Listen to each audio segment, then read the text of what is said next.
Shalom. Sebelum ibadah dimulai, kami menganjurkan Anda untuk subscribe channel kami dan nyalakan tombol notifikasi agar Anda bisa mendapatkan informasi terbaru tentang adanya ibadah online dan yang lainnya. Selamat beribadah, Tuhan memberkati.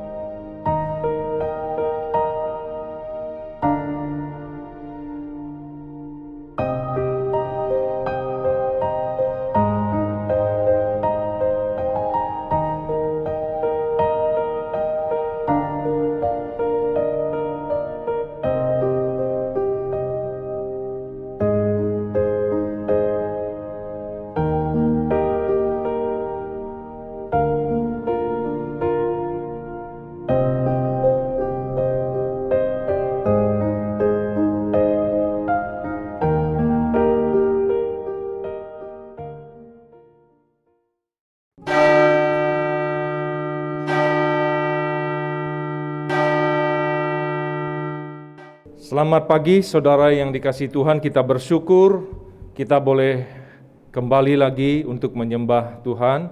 Walaupun kita menyembah Tuhan di rumah, tapi marilah kita menyembah Tuhan dengan sepenuh hati kita. Mari kita sama-sama bangkit berdiri, kita persiapkan hati kita untuk memasuki ibadah.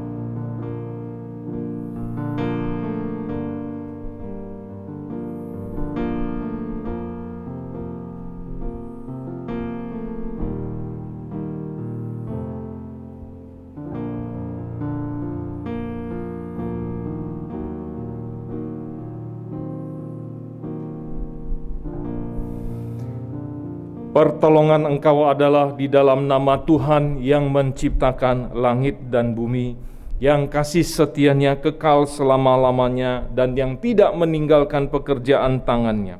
Kasih karunia dari Allah Bapa dan dari Tuhan Yesus Kristus serta persekutuan Roh Kudus menyertai Engkau. Amin. Shalom, selamat pagi jemaat terkasih. Sungguh suatu anugerah jika pada pagi hari ini kita boleh berkumpul kembali untuk memuji Allah kita, Allah yang Maha Kuasa. Meskipun saat ini kita hanya berjumpa secara online, kita menyembah Allah kita di rumah kita masing-masing. Tetapi marilah kita bersyukur untuk semuanya itu. Kita bersyukur untuk segala sesuatu yang masih tetap di dalam pengendalian dan kuasa Tuhan. Di tengah pandemi ini, ada penyakit, ada penderitaan, ada ketakutan, ada kesedihan yang kita alami di masa-masa seperti ini. Tetapi Allah kita adalah Allah yang luar biasa. Dia Allah yang sanggup menjaga dan memelihara kita. Tak usah aku takut, karena Allah menjagaku. Tak usah aku susah, tak usah ku bimbang, karena Yesus peliharaku. Dia Allah yang Maha Kuasa. Dia Allah yang mengendalikan segala-galanya. Mari naikkan puji dan sembah Dia kepada Allah El Shaddai.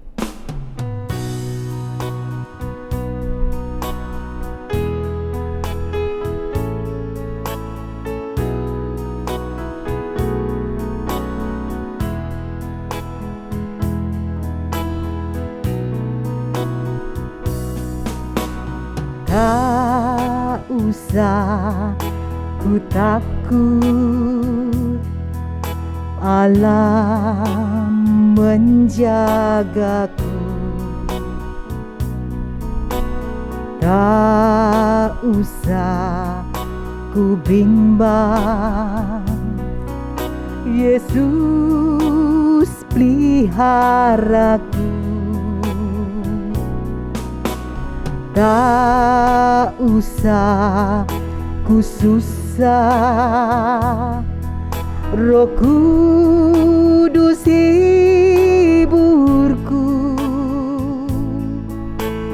Tak usah ku cemas, Dia katakan sekali lagi, tak usah ku takut. Tak usah ku takut, Allah menjagaku.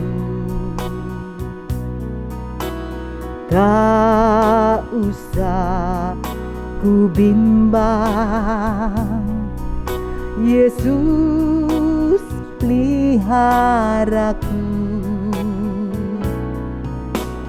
Tak usah ku susah, Roh Kudus hiburku. Tak usah ku cemas, Dia memberkatiku. El Shaddai, El Shaddai, Allah Maha Kuasa.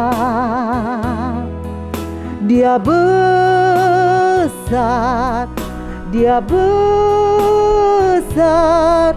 El Shaddai mulia. El Shaddai, El Shaddai, Allah Maha Kuasa. Berkat-Nya berlimpah,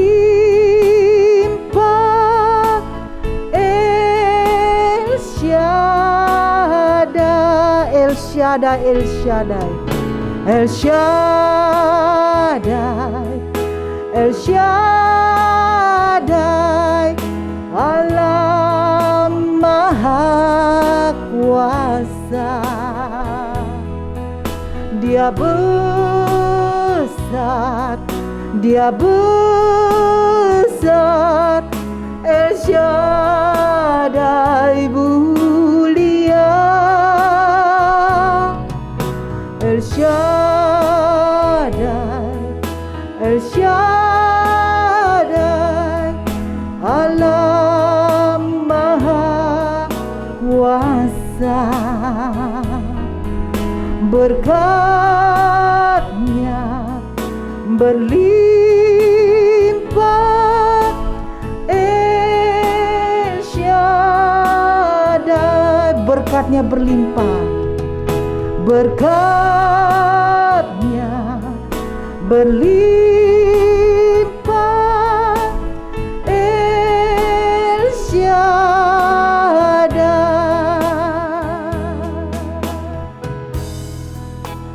Terpujilah nama Tuhan, Dia Allah El Shaddai, Dia Tuhan kita. Mari kita masuk di dalam doa. Bapa di surga, Bapa dalam nama Tuhan Yesus Kristus, kami sungguh bersyukur dan berterima kasih kepadamu. Engkau Allah El Shaddai, Engkau Allah yang Maha Kuasa. Engkau Allah yang melindungi kami dan menjaga kami. Tuhan, kami sungguh bersyukur dan berterima kasih. Kami boleh melihat kehidupan kami hari lepas hari. Engkau yang menuntun dan menyertai kami. Pagi ini kami datang di hadapan-Mu ya Tuhan. Kami bersyukur untuk kesehatan yang Kau berikan kepada kami. Kami bersyukur untuk kekuatan yang Kau berikan kepada kami. Kami bersyukur Tuhan untuk pimpinan dan perlindungan-Mu, bahkan berkat-berkat-Mu yang berlimpah dalam hidup kami. Bapa di surga, di tengah-tengah pandemi yang berlangsung saat ini, yang semakin meningkat Tuhan, kami tahu, kami takut Tuhan. Kami menyadari ada ketakutan di hati kami, ada kecemasan ada kebimbangan, bahkan ada penderitaan, ada air mata Tuhan. Bapa di surga, penyakit itu begitu mengganggu kami ya Tuhan. Namun kami percaya Engkau Allah yang Maha Kuasa, Engkau yang mengendalikan segala sesuatu. Kami mau berserah kepadamu dan kami mau percaya Tuhan, Engkau Allah yang senantiasa menyertai dan melindungi kami, dan Engkau Allah yang berkuasa mengendalikan segala sesuatu. Kami bersyukur untuk pagi ini Tuhan. Siapkan hati kami untuk memuji dan menyembah Engkau saja, karena Engkaulah yang kami puji, Engkaulah yang kami sembah. Engkau Allah El Shaddai, Allah yang Maha Kuasa. Hadir dalam rumah kami ya Tuhan, hadir dalam hati kami.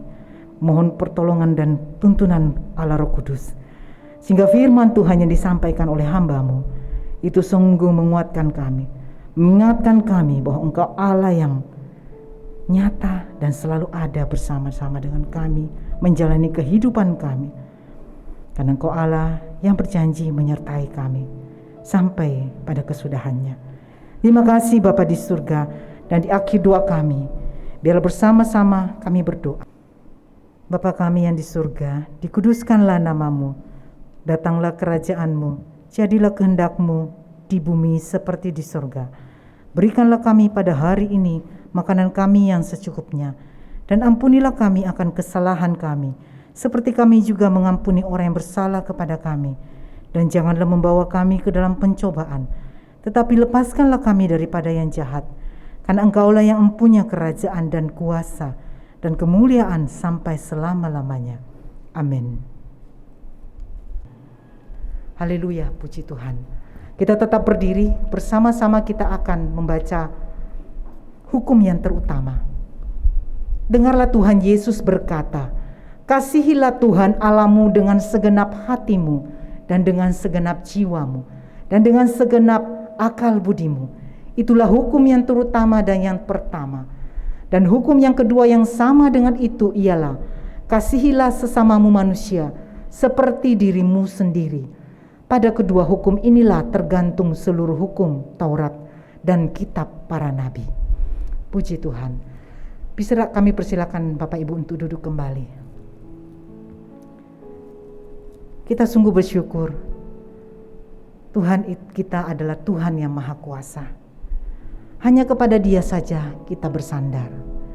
Seperti firman Tuhan berkata dalam Pemazmur berkata, "Aku berkata kepada Tuhan, Engkaulah Tuhanku, tidak ada yang baik bagiku selain Engkau." Puji Tuhan. Biarlah nama Tuhan saja adalah nama yang terindah. Biarlah tiada yang lain selain hanya Dia yang menjadi kerinduan kita, yang menjadi kekasih hati kita, menjadi dambaan jiwa kita. Karena Tuhanlah yang terbaik dalam hidup kita. Yesus, nama-Mu indah.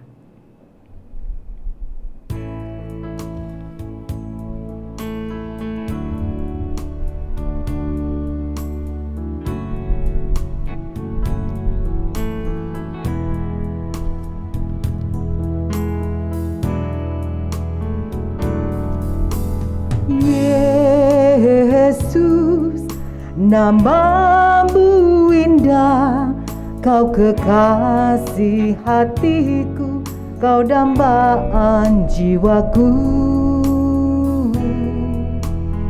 Yesus, ku cinta padamu, selalu dekat padamu, itu kerinduanku. Katakan, Yesus, nama-Mu indah. Yesus, nama-Mu indah, Kau kekasih hatiku, Kau dambaan jiwaku. Yesus, ku cinta padamu, selalu dekat padamu, itu kerinduanku. Yang ku mau hanya menyenangkan-Mu, biarlah seluruh hidupku berkenan kepadamu. Bukan emas, perak bahkan permata, namun kau segalanya yang terbaik di dalam hidup. Bapak Ibu Saudara sekalian, begitu banyak yang ditawarkan oleh dunia ini, tetapi Tuhanlah yang utama. Tuhanlah yang terbaik dalam hidup kita, karena segalanya telah Dia berikan bagi kita. Mari puji Dia, mari sembah Dia. Yesus, namamu indah.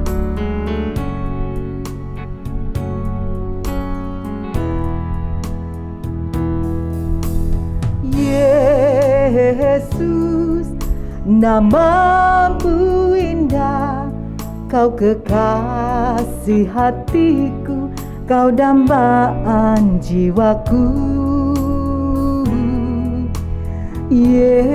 Yesus, ku cinta padamu, selalu dekat padamu, itu kerinduanku. Katakan yang ku mau, yang ku mau hanya menyenangkanmu. Biarlah seluruh hidupku berkenan kepadamu. Bukan emas, perak bahkan permata, namun kau segalanya yang terbaik di dalam hidupku. Katakan yang ku mau menyenangkanmu, yang ku mau hanya menyenangkanmu. Biarlah seluruh hidupku berkenan kepadamu. Bukan emas, perak bahkan permata, namun kau segalanya yang terbaik di dalam hidupku. Haleluya, haleluya, terpujilah Tuhan. Haleluya, kekal selamanya. Haleluya, terpujilah Tuhan, Allah Maha Kuasa. Haleluya, haleluya, terpujilah Tuhan. Haleluya, kekal selamanya. Haleluya, terpujilah Tuhan, Allah Maha Kuasa. Mari angkat tangan kita, katakan haleluya, terpujilah Tuhan. Haleluya, kekal selamanya. Haleluya, terpujilah Tuhan, Allah Maha Kuasa. Allah Maha Kuasa, Allah Maha Allah Maha Kuasa, Allah Maha Kuasa. Haleluya, puji Tuhan. Dialah yang terindah, Dialah yang termanis. Namanya saja yang kita puji dan kita sembah. Haleluya, amin. Haleluya, puji Tuhan. Terpujilah nama Yesus yang terindah. Mari terus kita bersandar kepadanya. Kita percaya Dia Allah yang Maha Kuasa, yang memegang kendali atas segalanya. Mari bersandar kepada tangan yang kekal, lengannya yang kekal, yang akan melindungi dan menjaga kita. Sandar pada lengan yang kekal.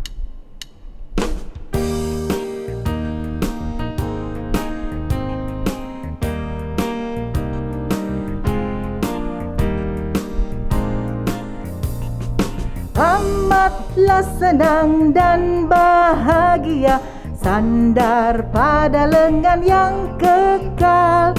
Amat besarlah damai berkat-Nya, sandar pada lengan yang kekal. Sandar, sandar, ku aman tiada bahaya. Sandar, sandar, sandar pada lengan yang kekal. Kita pujikan ayat yang kedua. Sungguhlah indah jalan musafir, sandar pada lengan yang kekal. Terang dan cerah langkah jalanku, sandar pada lengan yang kekal. Sandar, sandar, ku aman tiada bahaya. Sandar, sandar, sandar pada lengan yang kekal. Ku takkan cemas, ku takkan takut, ku takkan cemas, ku takkan takut, sandar pada lengan yang kekal. Hatiku aman, Dia di sisiku, sandar pada lengan yang kekal. Sandar, sandar, sandar aman tiada bahaya.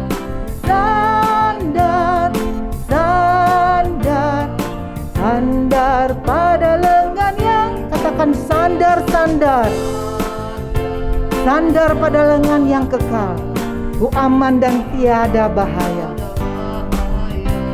Sandar pada lengan yang kekal, ku aman tiada bahaya. Sandar pada sandar, sandar, sandar, sandar, ku aman tiada bahaya. Sandar, sandar, sandar pada lengan yang kekal. Sandar pada lengan yang kekal. Sandar pada lengan yang kekal. Dialah Allah kita yang berkuasa dan yang memegang kendali kehidupan kita. Mari terus bersandar kepadanya. Apapun keadaan kita di pagi hari ini ketika kita datang kepada Tuhan, biarlah kita tetap setia, biarlah kita tetap taat, tetap percaya dan mengikut Tuhan Yesus sampai selama-lamanya. Meskipun keadaan saat ini begitu banyak hal-hal yang di luar pemikiran kita, yang mengganggu kita, yang membuat kita menderita, yang membuat kita ketakutan, cemas. Tetapi percayalah, Tuhan tidak pernah meninggalkan kita. Tetaplah taat dan setia dan mengikut Dia. Mari buat komitmen, Bapak Ibu Saudara, saya mau ikut Yesus.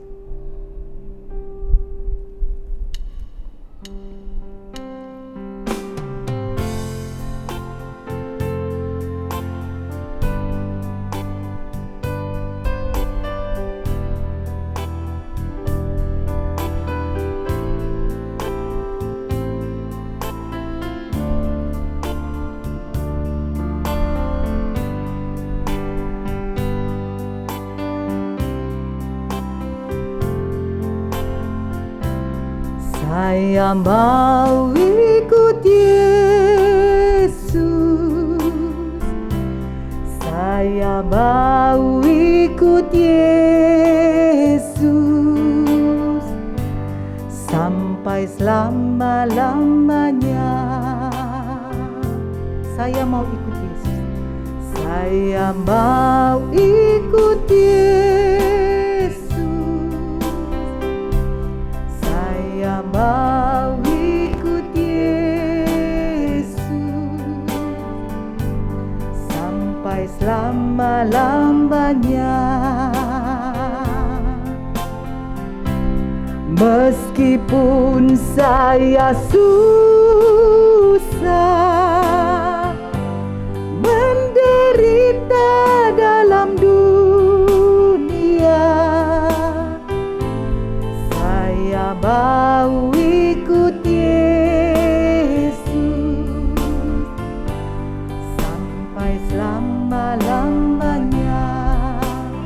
Katakan, saya mau ikut Yesus.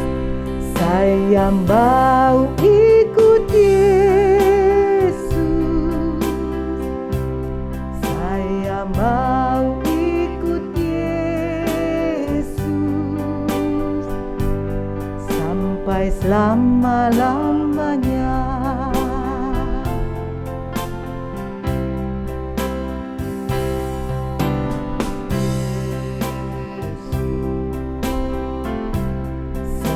Saya mau ikut Yesus sampai selama-lamanya. Meskipun saya susah menderita dalam dunia, saya mau ikut Yesus sampai selama-lamanya.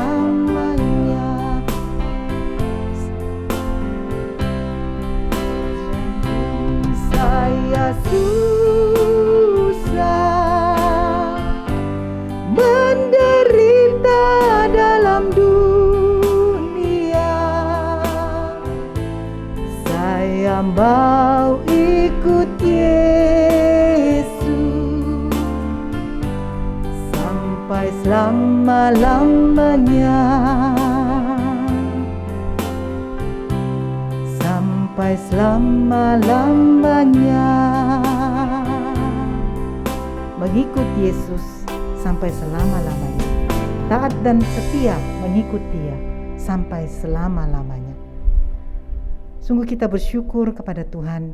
Di pagi hari ini ada firman Tuhan yang akan disampaikan oleh Bapak Pendeta Jeffrey Sudirgo. Untuk itu saya persilakan.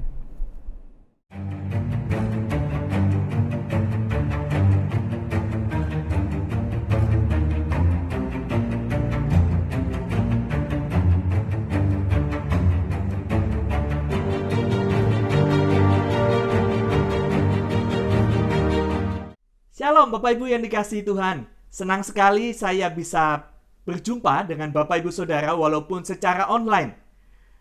Sekitar 10 tahun yang lalu, saya pernah berada di Kalam Kudus dan saya gembira ketika dikontak oleh Bapak Pendeta James untuk boleh berbagi firman Tuhan. Pada pagi hari ini kita akan bersama-sama merenungkan satu bagian firman Tuhan di bawah satu tema, apapun keadaan akhir zaman, tetap ikut Yesus. Apapun keadaan akhir zaman, tetap ikut Yesus. Mari bersama-sama kita membuka bagian Alkitab yang menjadi landasan daripada permenungan firman Tuhan pada hari ini, yakni di dalam kitab Markus pasal 13, ayat yang pertama hingga yang ke-13.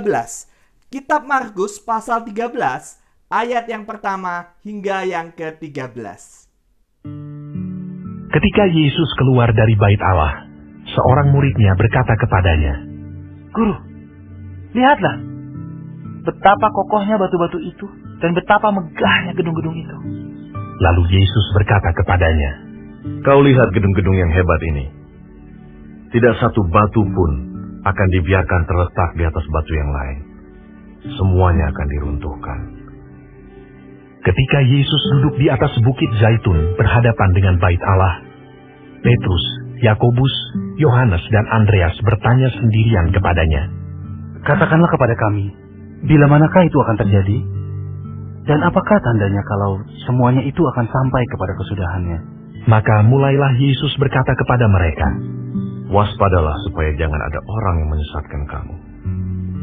Akan datang banyak orang dengan memakai namaku dan berkata, 'Akulah dia,' dan mereka akan menyesatkan banyak orang. Dan apabila kamu mendengar deru perang atau kabar-kabar tentang perang, janganlah kamu gelisah. Semuanya itu harus terjadi, tetapi itu belum kesudahannya. Sebab bangsa akan bangkit melawan bangsa, dan kerajaan melawan kerajaan. Akan terjadi gempa bumi di berbagai tempat, dan akan ada kelaparan. Semua itu barulah permulaan penderitaan menjelang zaman baru. Tetapi kamu ini, hati-hatilah. Kamu akan diserahkan kepada majelis agama, dan kamu akan dipukul di rumah ibadat, dan kamu akan dihadapkan ke muka penguasa-penguasa dan raja-raja karena aku, sebagai kesaksian bagi mereka. Tetapi Injil harus diberitakan dahulu kepada semua bangsa. Dan jika kamu digiring dan diserahkan, janganlah kamu khawatir akan apa yang harus kamu katakan, tetapi katakanlah apa yang dikaruniakan kepadamu pada saat itu juga. Sebab bukan kamu yang berkata-kata, melainkan Roh Kudus. Seorang saudara akan menyerahkan saudaranya untuk dibunuh.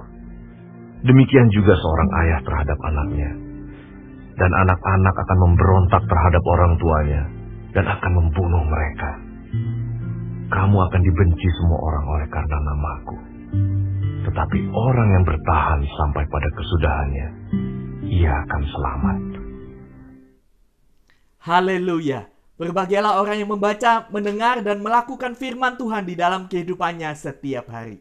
Bapak Ibu Saudara yang dikasihi Tuhan, berapa minggu yang lalu saya kontak via WA dengan seorang teman lama dari Surabaya. Dalam kontak itu ngobrol, kita nggak sangka bisa kontak kembali setelah belasan tahun. Yang membuat saya terkejut adalah ternyata teman saya ini punya kemampuan penglihatan. Nggak semua orang memiliki karunia ini. Satu kali dia cerita, dia bilang, "Jeff, kamu ingat tidak? Berapa tahun, tahun sekian di tempat itu, di Surabaya, pernah terjadi pembunuhan." Saya samar-samar ingat, kayaknya iya. Malam sebelumnya, saya mendapat penglihatan melihat korban itu. Dia mengatakan, memang tidak sering. Mengalami begini sesekali dia mengalami. Dan dia bilang, "Kamu tahu bagaimana rasanya?" Tidak enak. Serem, menakutkan, melihat akan masa depan. Bapak Ibu Saudara yang dikasihi Tuhan, itulah yang terjadi pada saat Tuhan Yesus bersama dengan para murid ketika mereka berada di depan bait Allah yang begitu indah. Para murid begitu senang sekali. Kenapa? Karena melihat bait Allah yang sangat indah. Saat ini saya menampilkan di belakang saya adalah pemandangan Yerusalem. Yang bagian atas itu adalah pemandangan Yerusalem. Kalau Anda melihat titik kecil kuning, itu adalah Masjid Al-Aqsa. Dahulu di sana ada berdiri bangunan bait Allah. Dan di samping Masjid Al-Aqsa yang nggak kelihatan adalah tembok ratapan. Nah, disitulah peristiwa kalau kita bersama-sama melihat bagian Alkitab ini. Pada saat itu Tuhan Yesus dan murid-murid ada di sana, di depan bait Allah. Murid-murid begitu senang melihat, wah begitu megah, begitu indah bangunan bait Allah. Tuhan Yesus juga lihat. Tetapi Tuhan Yesus melihat jauh ke belakang, jauh ke depan, di belakang, di balik daripada semua yang mereka tidak lihat. Yakni apa? Masa depan. Bagian Injil Sinoptik dengan jelas memperlihatkan betapa mengejutkan apa yang terjadi. Tuhan Yesus menubuatkan, melihat, mengetahui bahwa bangunan bait Allah, batu-batu itu nanti tidak ada yang berdiri rata dengan batu. Bait Allah itu tidak ada, bahkan sampai dengan saat ini. Tuhan Yesus sempat mengatakan, "Yerusalem, Yerusalem, betapa aku rindu mengumpulkanmu seperti induk ayam mengumpulkan anak-anaknya di bawah sayapnya. Namun kamu tidak mau." Bapak Ibu Saudara, ini terjadi tahun 30-an. Dan tahun 70-an nubuatan itu digenapi. Mengetahui masa depan, banyak orang ingin tahu. Yesus pun tahu. Dan mengejutkan, tidak selalu enak mengetahui masa depan. Kalau Anda lihat bagian gambar yang di bawah, itu adalah gambar yang ada saat ini, yakni Bukit Zaitun. Jadi pemandangan Yerusalem dilihat dari Bukit Zaitun, pemandangan bawah di situ. Jadi peristiwa di dalam ayat 1 sampai 2 ada di bait Allah, kemudian peristiwa 3 sampai 13 adalah peristiwa di mana para murid dan Yesus ada di Bukit Zaitun. Jadi setelah mereka masuk ke Yerusalem, mereka keluar ke Bukit Zaitun, mereka masuk lagi besoknya ke Yerusalem dan seterusnya. Apa yang kita lihat di sini? Para murid kemudian berbicara secara private kepada Yesus. "Tuhan, Engkau kan bernubuat, kira-kira apa sih yang terjadi akhir zaman?" Dan Tuhan menyatakan hal yang mengejutkan sekali. Apa itu? Mengetahui masa depan tidak selalu enak. Mengetahui masa depan bukan hanya mengetahui bahwa Yerusalem akan runtuh dengan bongkahan-bongkahan batu, tetapi juga akan dihancurkan. Banyak orang akan meninggal. Dan ketika murid-murid bertanya apa yang terjadi di masa akhir zaman, singkatnya saya paparkan di sini adalah akan terjadi penyesatan, akan terjadi peperangan, akan terjadi penganiayaan terhadap orang percaya, akan terjadi bencana alam, kejahatan semakin mengerikan. Inilah yang terjadi yang dipaparkan oleh firman Tuhan, oleh Yesus kepada para murid. Bahwa seperti ini masa depan. Memang ada hal yang enak, tetapi ada hal yang tidak enak. Lalu firman Tuhan ini untuk apa? Apakah dikatakan bahwa lalu kita mengalami hal-hal yang tidak enak saja? Bukan. Apakah lalu ketika kita mengetahui masa depan kita supaya cemas, khawatir dengan keadaan sekarang, dengan keadaan COVID? Enggak, Bapak Ibu. Kalau kita perhatikan khususnya di dalam ayat yang 11, itu menarik sekali di sana dikatakan, dan jika kamu digiring dan diserahkan, jangan kamu khawatir. Jadi firman Tuhan ini, Tuhan Yesus mengungkapkan masa depan akhir zaman. Bukan supaya kita khawatir, was-was, cemas, bukan. Di sini dikatakan apa? Jangan kamu khawatir akan apa yang harus kamu katakan, tetapi katakanlah apa yang dikaruniakan kepadamu. Kalau saya boleh singkatkan adalah, Tuhan Yesus pada saat itu memberitahu para murid-murid, ini loh rahasia tentang akhir zaman, ini loh nanti akan terjadi pada akhir zaman. Tetapi jangan cemas, jangan khawatir. Kenapa? Karena Tuhan akan memberikan kekuatan. Bagaimana cara kita bisa ikut Yesus? Bagaimana cara kita bisa menghadapi akhir zaman? Saat ini masa yang sukar. Ada orang-orang sekitar kita yang sudah dipanggil Tuhan karena COVID. Kalau Anda melihat berita, terjadi peperangan di mana-mana. Di Afghanistan, Taliban, orang-orang perang suku. Di Myanmar terjadi peperangan antar saudara. Kelaparan. Di Ethiopia terjadi juga peperangan antar saudara. Mengerikan sekali. Di Korea Utara ada kelaparan. Ini keadaan akhir zaman begitu nyata, Bapak Ibu Saudara sekalian. Lalu bagaimana kita menghadapi apa yang dikatakan firman Tuhan, menghadapi akhir zaman? Bagaimana kita bisa ikut Yesus? Tetap setia sampai akhir. Mari kita lihat di dalam ayat yang ke-5 hingga yang ke-9. Bapak Ibu yang membawa Alkitab, yang membuka Alkitab bisa melihat secara digital. Ayat 5 dan 9 atau di dalam Alkitab Anda, saya akan bacakan di sini. Maka mulailah Yesus berkata kepada mereka, waspadalah. Ayat 9, Anda perhatikan. Tetapi kamu ini, hati-hatilah. Ini bukan teguran-teguran sekedar hati-hati, waspada. Bukan. Kata yang dipakai dalam bahasa asli memiliki pengertian yang sama. Apa? Observe, amati. Lihat dunia ini dari sudut pandang firman Tuhan. Kalau kita dengar apa kata dunia, Bapak Ibu mungkin memiliki WA dan ketika melihat dengar berita si A ada ini, kemudian rumah sakit penuh, obat-obatan kosong, di sana kena, teman kita kena, ada keluarga yang kena dan sebagainya. Kita cemas, kita takut, sekitar kita aduh begitu mengerikan. Ada konflik, ada bencana, ada resesi, ada berbagai macam masalah ekonomi, masalah kesehatan, masalah virus, pandemi COVID. Lalu bagaimana menghadapinya? Lihatlah cara pandang firman Tuhan. Lihat hidup ini dari kacamatanya firman Tuhan. Kalau kita dengar dari banyak berita sekitar kita, dari media massa, dari WA, dari berbagai teman-teman yang posting. Kalau saya terima itu postingan di WA itu kadang sampai cemas. Kadang kita harus ingatin keluarga kita. Jangan terus-terusan. Kenapa? Tidak sehat. Kalau kita lihat hidup ini dari cara pandang dunia, kita akan sakit, kita akan cemas, kita akan khawatir, kita akan was-was. Bapak Ibu Saudara yang dikasihi Tuhan, Profesor Roy Baumeister, sekarang adalah profesor psikologi di Queensland, pernah mengadakan satu penelitian yang dimuat, Anda lihat di belakang saya, adalah penelitian dari Profesor Baumeister. Bad is stronger than good. Sederhananya, itu cocok dengan pepatah, mila setitik, rusak susu seberangga. Itu maksudnya. Apa maksudnya? Dan penelitian dia mengatakan, seringkali manusia itu cenderung ingat yang negatif-negatif. Contoh ya Bapak Ibu. Saya seringkali berbuat baik kepada Bapak Ibu. Bapak Ibu ingat positif. Kemudian satu kali saya berbuat negatif. Maka seringkali yang diingat manusia itu yang negatifnya. Seringkali itu yang terjadi pada manusia. Bad is stronger than good. Kenapa? Karena susah sekali manusia itu melihat yang positif. Cenderungnya lihat, aduh penipuan, kejahatan, kematian, sakit penyakit terus-menerus seperti itu. Dan Profesor Baumeister mengingatkan kita hati-hati. Menarik sekali dilanjutkan oleh penelitian daripada Profesor Dr. Robert Sutton. Terkenal dengan bukunya, Anda lihat di belakang, Good Boss and Bad Boss. Menarik sekali Profesor Dr. Robert Sutton menjelaskan dengan sangat gamblang tentang bad is stronger.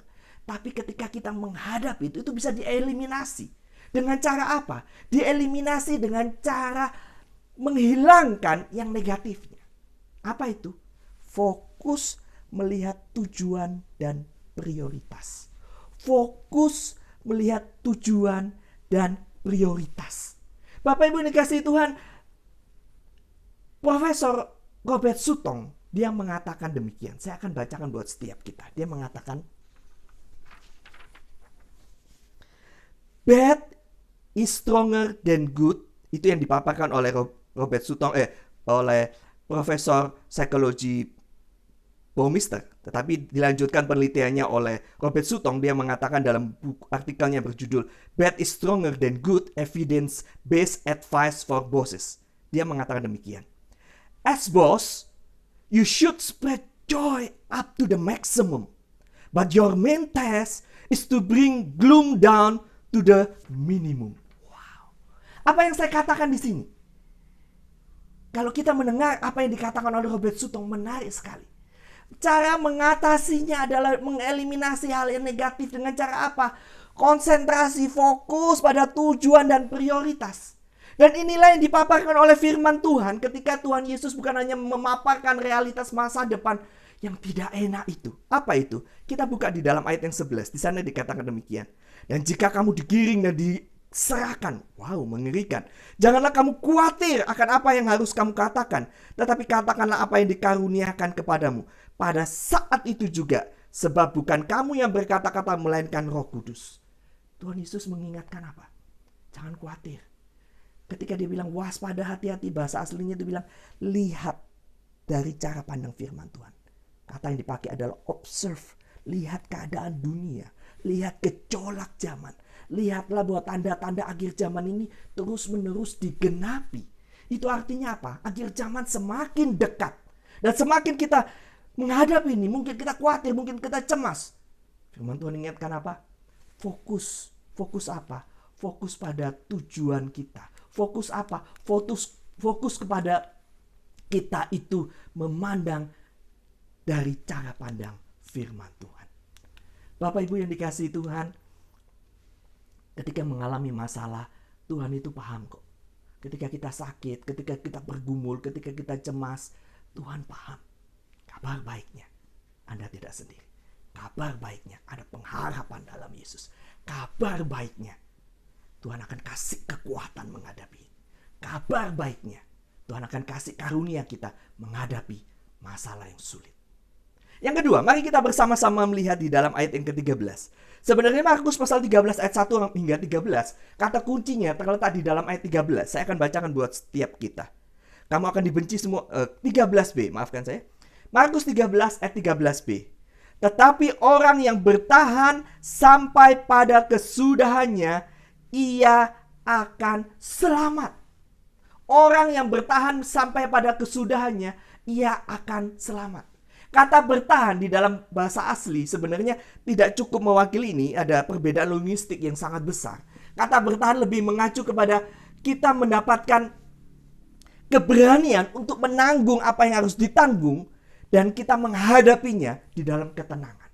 Wow, itulah arti dalam terjemahan aslinya. Keberanian menanggung apa yang kita harus tanggung dan menghadapi dengan tenang. Bagaimana kita menghadapi masa depan, bagaimana menghadapi akhir zaman, bagaimana bisa tetap setia ikut Yesus. Yang pertama, kita memandang hidup ini dari cara pandang firman Tuhan. Yang kedua adalah tetap tenang dan kerjakan bagianmu di dalam Yesus. Bapak Ibu Saudara yang dikasihi Tuhan, ada seorang pemuda, satu kali ada sebuah cerita seorang pemuda yang dia dengar ada di sebuah gunung yang sangat indah pemandangannya seperti surga. Dia bilang, "Wih, bagus gitu kan?" "Iya, bagus." Kemudian dia gak sabar. Malamnya dia siapkan ransel, peralatan, kemudian makanan.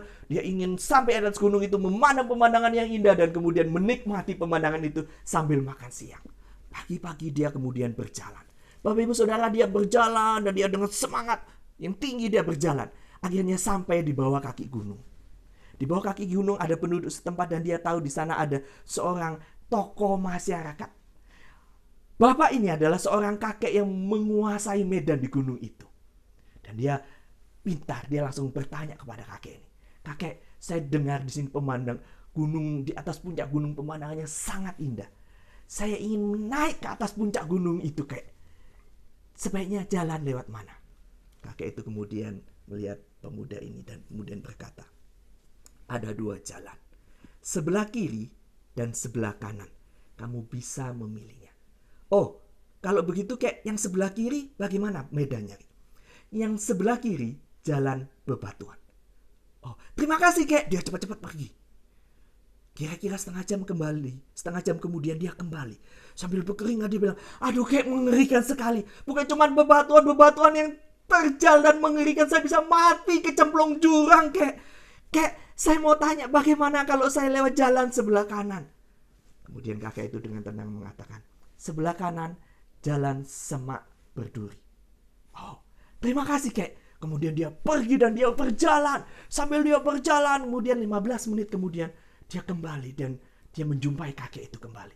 Kakek, aduh saya gak sanggup kek. Itu duri begitu banyak, kakiku luka semua kek. Dede kek, bagaimana ini kek? Kek, saya ini sungguh-sungguh ingin naik ke puncak gunung. Bagaimana caranya kek? Supaya saya bisa naik ke atas puncak gunung ini kek.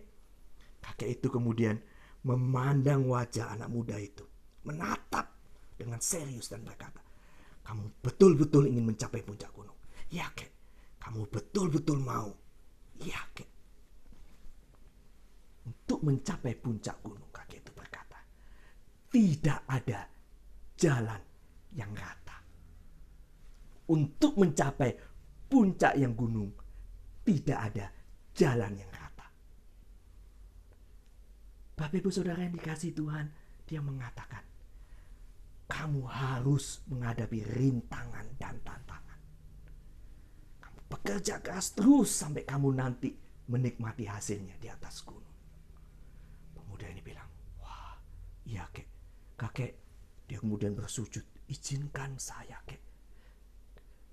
Didampingi kakek, tolong dampingi saya kek. Karena kakek menguasai tempat ini. Please kek. Kemudian kakek itu bilang, oke. Singkat cerita, 2 orang laki-laki ini melewati medan yang terjal, rintangan dan tantangan. Pemuda ini akhirnya sampai di atas gunung yang begitu indah. Dan dia menikmati hasil dari jerih payahnya. Bapak Ibu yang dikasihi Tuhan, cerita ini menggambarkan kehidupan kita. Kehidupan mengikut Yesus juga demikian. Banyak orang ingin mengikut Yesus, ingin berkat Tuhan, ingin sukses dalam hidupnya, tetapi tidak mau bayar harga, tidak mau pikul salib, cuma mau berkat tapi tidak mau mengikut Yesus dengan sungguh-sungguh. Banyak orang ketika mengikut Yesus menghadapi rintangan sedikit, berdoa sakit, berdoa sedikit, nggak sembuh, cari dukun. Ada orang yang saya yakin perlindungan Tuhan, tapi setiap hari keluyuran, bertemu banyak orang, nggak pakai masker. Ketika kena COVID, berkata, Tuhan, kenapa Engkau tidak lindungi saya? Banyak orang yang ketika mengikut Tuhan menghadapi rintangan dan tantangan tidak mau, tapi cuma mau berkat Tuhan. Hari ini ketika kita mengikut Yesus, ketika kita ingin setia mengikut Yesus, ketika kita ingin dikuatkan, firman Tuhan jelas, aku tidak meninggalkanmu. Menjadi pertanyaan adalah, apakah kita mengundang Yesus menjadi Tuhan dan Juru Selamat kita, mendampingi kita. Kita minta dia mendampingi menghadapi masalah, keputusan yang kita hadapi. Hari ini, ketika kita berjalan mengikut Yesus, ada rintangan dan tantangan. Yang menjadi pertanyaan adalah, apakah kita mau bayar harga? Orang dunia aja mengajarkan kalau mencapai puncak yang sukses, itu harus berani menghadapi tantangan dan rintangan. Tapi ada terlalu banyak pengikut Nasrani yang tidak mau bayar harga, pikul salib ketika mengikut Yesus. Hari ini jikalau kita rindu diberkati oleh Tuhan, maka bukan hanya memikul salib, menghadapi rintangan dan tantangan, tetapi kita juga meminta Tuhan mendampingi kita menjalani hidup yang sukar ini. Bapak Ibu Saudara yang dikasihi Tuhan, saya ingin menutup dengan sebuah cerita seorang tukang kayu dengan jam istimewanya. Jam zaman dulu ya, kalau Anda lihat di belakang, jam zaman dulu yang dibuka kemudian diikatkan rantainya di pakaian, Nah, dia memiliki pakai jam itu yang dia sangat anggap berharga. Satu kali ketika dia gergaji mempersiapkan di ruangan kerjanya, rantainya lepas dan jam itu menggelinding. Dan dia cepat-cepat cari. Tapi ketika dilihat, waduh, ruangan kerjanya berantakan. Ada banyak serbuk-serbuk kayu, peralatan, pemotong kayu, gergaji. Dia bingung, dia cari sampai istrinya, keluarganya panggil, ayo makan sebentar. Sudah agak siang, sudah telat makan. Istrinya bilang, Pak, makan dulu nanti baru cari. Ya kalau begitu, dia cari nggak ada. Kemudian dia duduk dan dia sedih sambil dia makan. Tiba-tiba anaknya yang kecil itu keluar. Pak, ya, ini jam tangan yang Papa carikan jamnya. Hah, kok ada? Kamu temu di mana? Di ruang kerja Papa. Loh, kok bisa nak? Bagaimana caramu nak? Kok bisa menemukan jam tangannya Bapak? Kemudian anak itu bilang, begini Pak, kan waktu istirahat semua kan tenang, istirahat, di luar juga tenang. Saya kemudian masuk ke ruang kerjanya Bapak. Saya tidak otak-atik barangnya Bapak, takut Bapak marah. Jadi saya duduk di tengah-tengah ruangan Bapak. Saya duduk berdiam diri, saya pejamkan mata.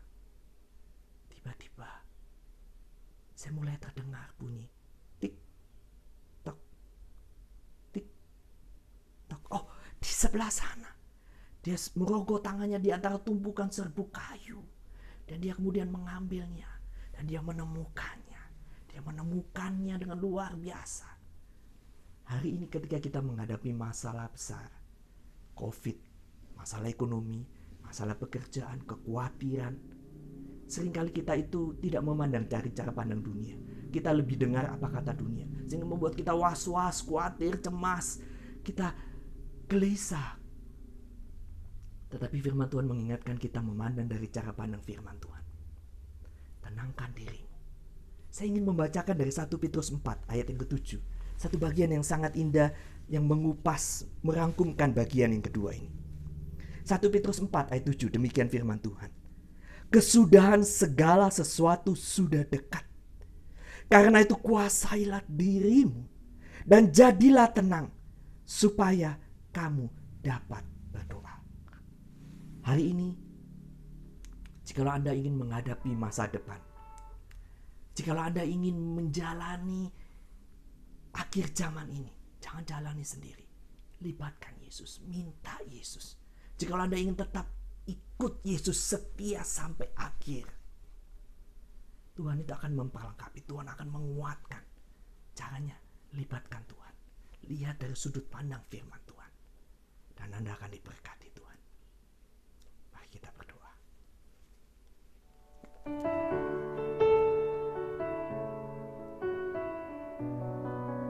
Tuhan Yesus, kami datang di hadapan-Mu pada saat ini. Tuhan, Engkau mengetahui segala pergumulan kami. Engkau mengetahui pergumulan umat-Mu yang mendengarkan firman Tuhan pada saat ini.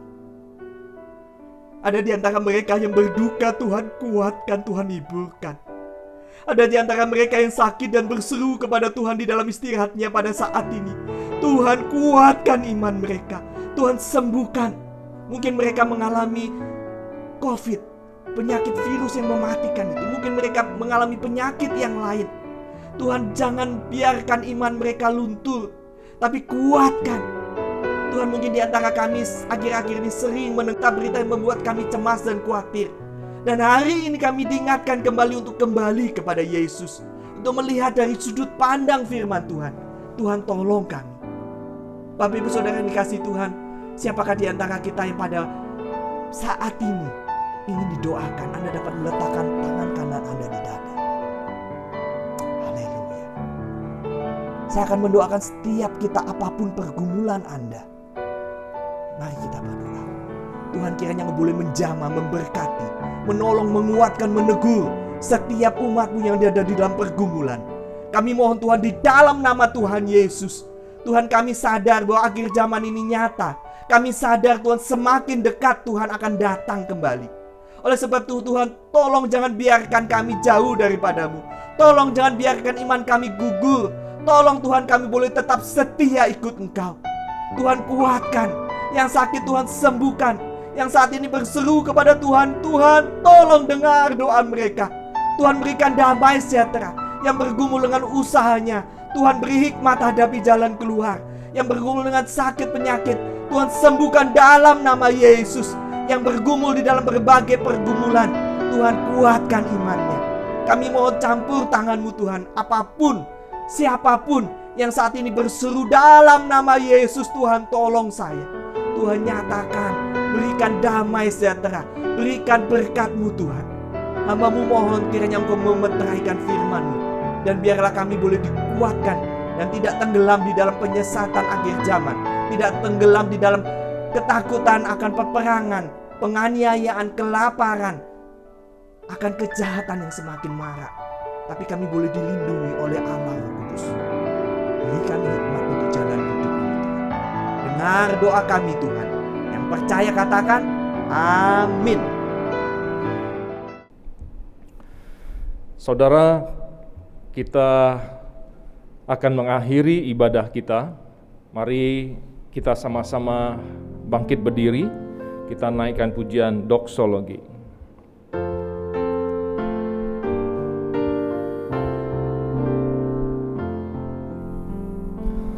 Puji Allah Bapa Putra,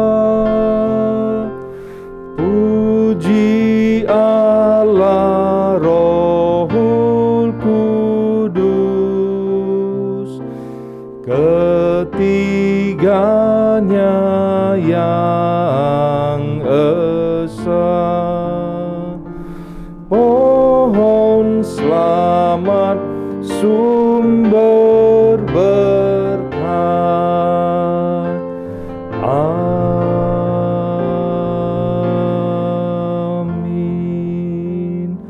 Mari kita tundukkan kepala dan hati kita di hadapan Tuhan. Kita sudah mendengarkan firman Tuhan Allah kita, biarlah kita boleh melakukan firman Tuhan sehingga nama Tuhan yang dimuliakan melalui kehidupan kita, dan terimalah berkat Tuhan. Tuhan Allah memberkati engkau dan Tuhan Allah melindungi engkau. Tuhan Allah menyinari engkau dengan wajah-Nya, memberi engkau kasih karunia. Tuhan Allah menghadapkan wajah-Nya kepadamu dan memberi engkau damai sejahtera. Amin. Amin.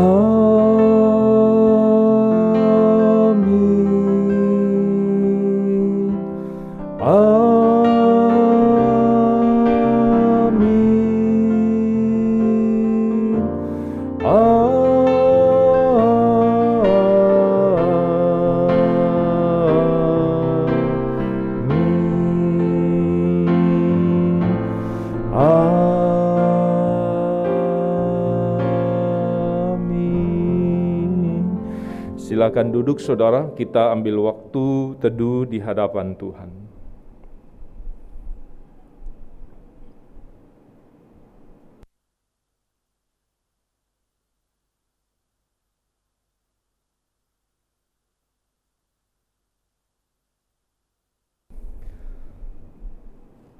Saudara, kita bersyukur kita sudah mendengarkan firman Tuhan yang memakai hambanya Pendeta Jeffrey untuk menyampaikan firman Tuhan kepada kita. Marilah kita senantiasa boleh mendoakan hambanya sehingga pelayanannya boleh sungguh diberkati Tuhan dan banyak orang yang boleh mendapatkan berkat melalui pelayanan hambanya. Dan saudara, minggu depan kita tetap ibadah online ya, sampai dengan nanti waktu kalau pandemi sudah agak membaik, pihak gereja akan mengumumkan kepada kita semua kapan kita bisa ibadah onsite lagi.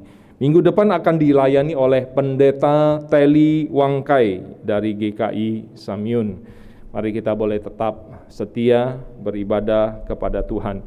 Dan saudara, mari kita menjaga kesehatan kita masing-masing supaya kita boleh senantiasa di dalam keadaan yang sehat, dan semua keluarga kita, orang-orang yang ada di sekitar kita boleh senantiasa di dalam keadaan yang sehat. Demikian yang bisa disampaikan. Tuhan Yesus memberkati kita semua. Selamat berhari Minggu.